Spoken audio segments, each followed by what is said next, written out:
Hey guys, and welcome back to Connor Reads. Today we are finally back onto the Wheel of Time. So this is my part one for the 6th book, which is Lord of Chaos. The way I'm going to run this is there's going to be a ton of spoilers from the offset and throughout. So if you haven't read this book, pause it now, go read it, and then come back to the video.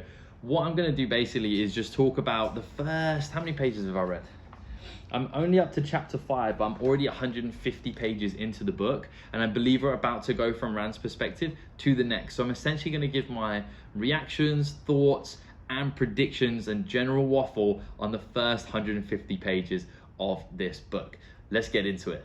The first thing I want to say is that the introduction to this book is about 75 pages long. It covers, I think it's like 5 different perspectives, and it was such a hefty chapter. It starts off with a beautiful description of the Pit of Doom. In this description of the Pit of Doom, we really see like a very obviously descriptive but detailed picture of something that I just imagined as like a black hole before this. So to know that it used to be like this beautiful island, and then it was turned into something so evil, and it seems like everything is kind of upside down there, so the clouds kind of lead like upwards somehow, the lightning goes upwards, and it kind of swirls in a whirlpool like manner around one of the peaks, and it's just so interesting to hear. And he kind of, when I say he, Robert Jordan, he kind of mentions that it's upside down in like a few different ways. And that gives me some ideas. Now, Shai Al Ghul, I hadn't really thought about it very much. Like I said, I kind of just imagined it as like a literal black pit.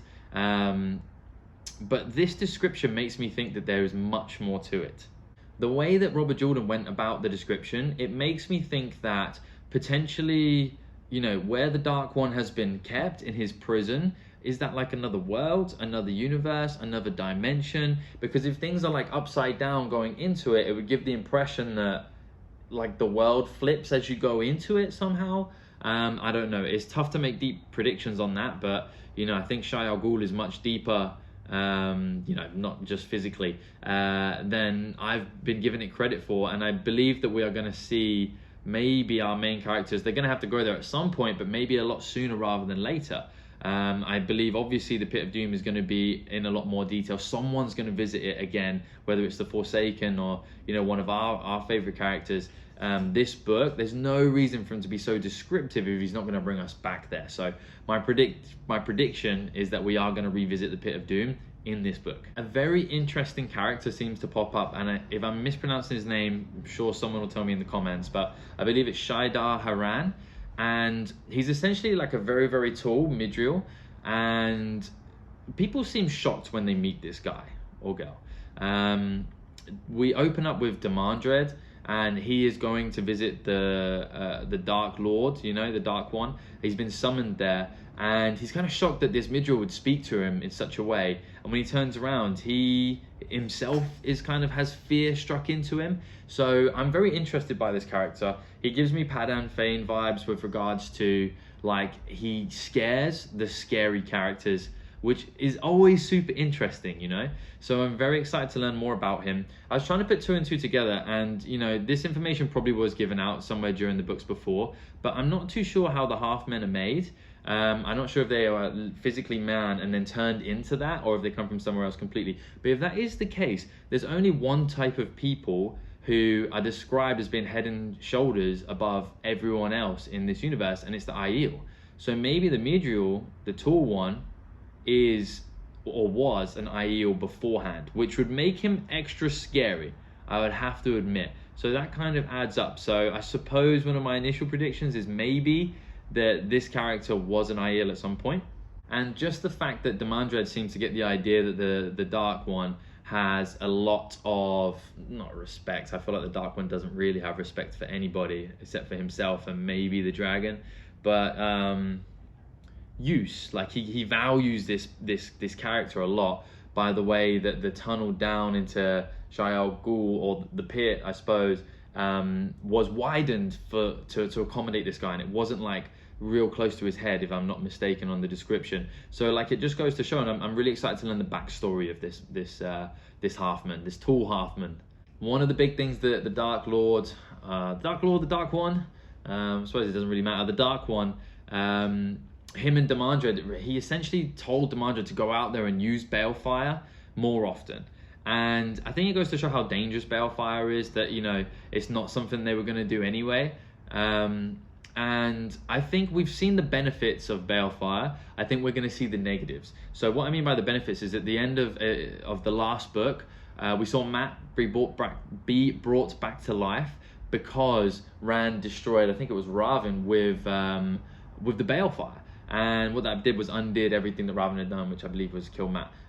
Whereas I think we're going to see the negative. So we'll see something of that sort, but, you know, for the peril of our favorite characters. So that's one of my predictions moving forwards. So we saw 2 more Forsaken kind of be reborn.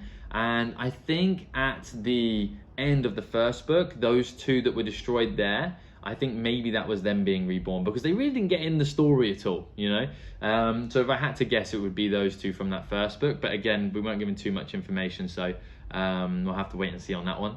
And like I said, the prologue covered so many different sections. Another thing that it covered was dark friends within the Wise Ones, and I believe it was the Wise Ones that are a part of the Aiel who were being led by Couladin, and obviously now have just fled, and I believe they're already like over at the White Tower. Now I think it's interesting that those dark friends have been given a ring, and they said that once they see the dragon, then they're going to use this ring. So I think maybe this ring is used to pacify Rand, or maybe used to strip him of some powers, or, you know, restrain him somehow. And I just really hope we never see it in action on Rand, but I believe, you know, there was no point in it being brought up if it's not going to be a big figurehead in this story.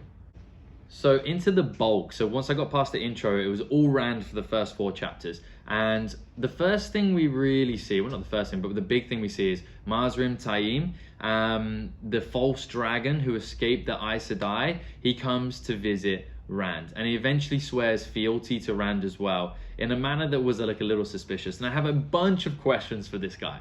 First big question: how on earth has he avoided going crazy and insane when he's been able to channel for, I believe it was like 15 or 20 years maybe, because Rand described him as, you know, like a middle-aged man, and it was made apparent in the book that it's about 15 to 20 years.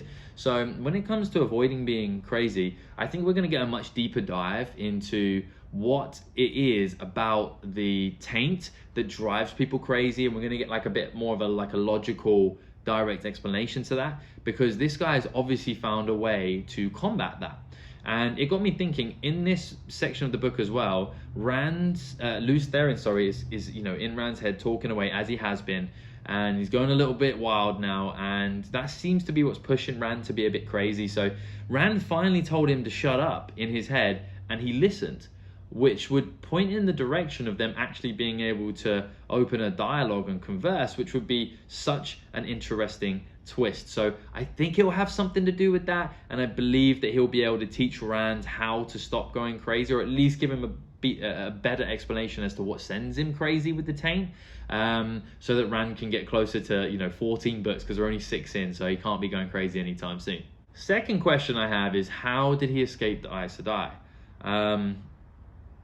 Did he escape the Aes Sedai, or did they let him go? So my guess would be he did escape.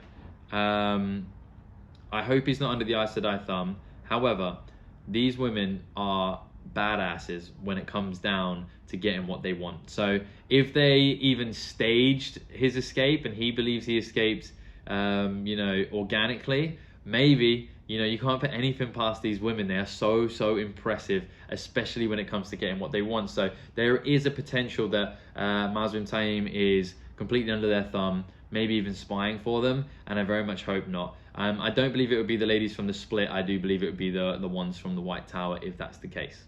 And that brings me to my final question for Mazrim Taim, the big one: what are his motives? You know, he swore fealty quite suddenly to Rand, after suggesting that they kind of be partners, and there wasn't really any tests for him either. The only test was, can you channel? Rand watched him channel, and it's clear that his ability to channel is at least in the same league as Rand's. I think it was described as, like, you know, almost as much of the power he can bring in. And when he brought in all his power, Rand, you know, unconsciously took in all of his, and Lews Therin immediately started going off when Mazrim Taim came into the book, started saying like, don't trust them. It was quite general, but you know, it seemed Mazrim Taim triggered him. So that don't trust them, kill them all right now, blah, blah, blah, blah, blah. So maybe Mazrim Taim is not Mazrim Taim. Maybe he's like a Forsaken in disguise, which is a potential. And that would explain why he hadn't gone crazy yet, you know. But also I think it's some foreshadowing from Robert Jordan, which he does great. Maybe Lews Therin knows this person, or knows that he's, you know, a bad egg and he's going to spell trouble. And maybe Rand is going to regret not listening to Lews Therin. Because if Lews Therin is living inside of Rand, you know, although he might drive him crazy, you must think he's got some self-preservation for that body and mind that he's living in as well. Well, he is Rand, you know, but you know what I'm trying to say. So, yes. It's all very confusing and very exciting.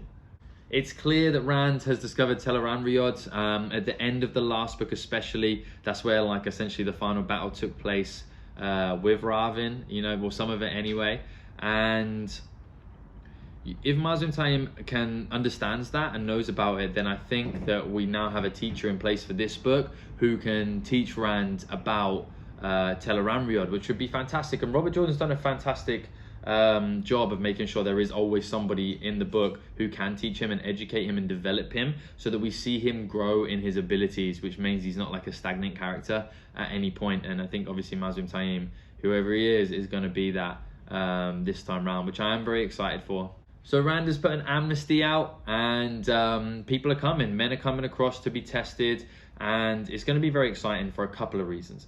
The first reason it's going to be really exciting is I can't wait to see the look on the Aes Sedai's face when they realize what Rand is doing. They've been the big dogs in this world for a long time, and I don't think Rand's school of, you know, riff-raff men who have just started learning are going to be any trouble for them. But I think it will be a shock to them to see this happening. So I am really excited for them to learn about this and see the backlash that comes from it.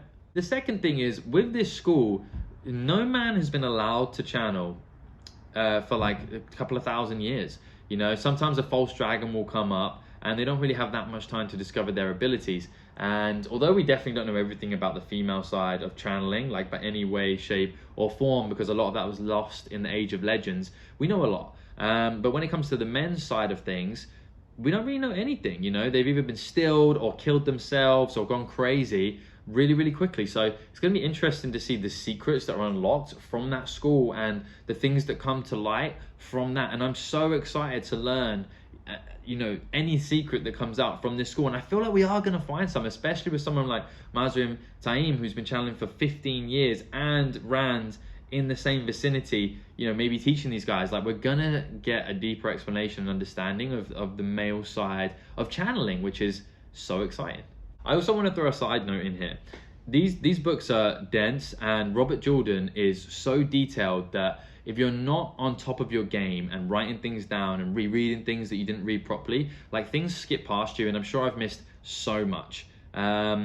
But one thing that was like re-explained at the start of this book is why the maidens take care of Rand the way they do. And I thought it was really beautiful, and I'm sure it's been explained before, but essentially the maidens, when they decide to become a maiden of the spear, they essentially can't have, well, they can have children, obviously. You can't get rid of their reproductive systems, but like when they have a child, it's giving into like the massive Aiel, and essentially they never know who their child ends up with, and the child never knows that they aren't from the parents that adopt them. And I think the only people who know that the child is adopted is the parents themselves, and they don't even know you know, which maiden it came from, or if it even did come from a maiden, or maybe it was just adopted from a different, you know, Aiel. So what that means is no maidens ever know their children, and Rand is the only one who's come from a maiden of the spear who's like come back to them and they know is definitely one of them.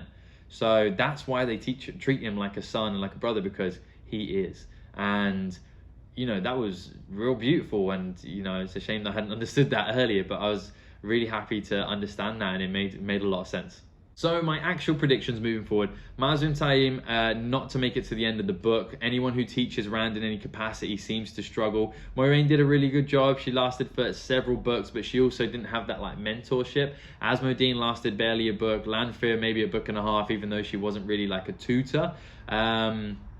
So I hope he lasts longer, but I think that his initial motives are bad. I think Mazrim Taim initially, right now, his motives are individual power. He's looking out for himself, number one. But I think later in the book, he's either going to become friends with Rand, or more likely, he's going to realize that supporting Rand and fighting the Forsaken is his only shot at saving the world that he grew up in and he loves. And yes, I'm thinking that Mazrim Taim is himself, not like a Forsaken or someone pretending to be or working for the Aes Sedai. And even if he is, I think he's going to end up being a good guy. That's my gut instinct from, just meeting this guy a couple of chapters ago.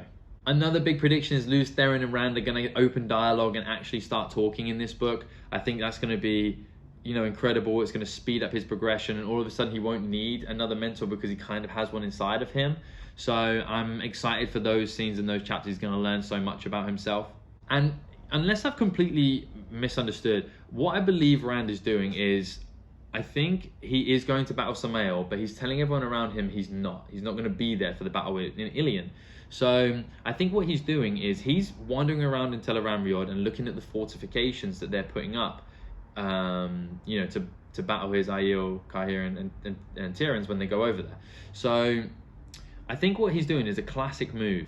And what he's doing is just telling different people different things close to him, and then I think he's going to Tel'aran'rhiod and seeing if they adjust the defenses based on what he's saying. And that's a way for him to figure out who is a dark friend or a rat around him. And undoubtedly there are rats around him, and undoubtedly there are dark friends, because there's so many people around him.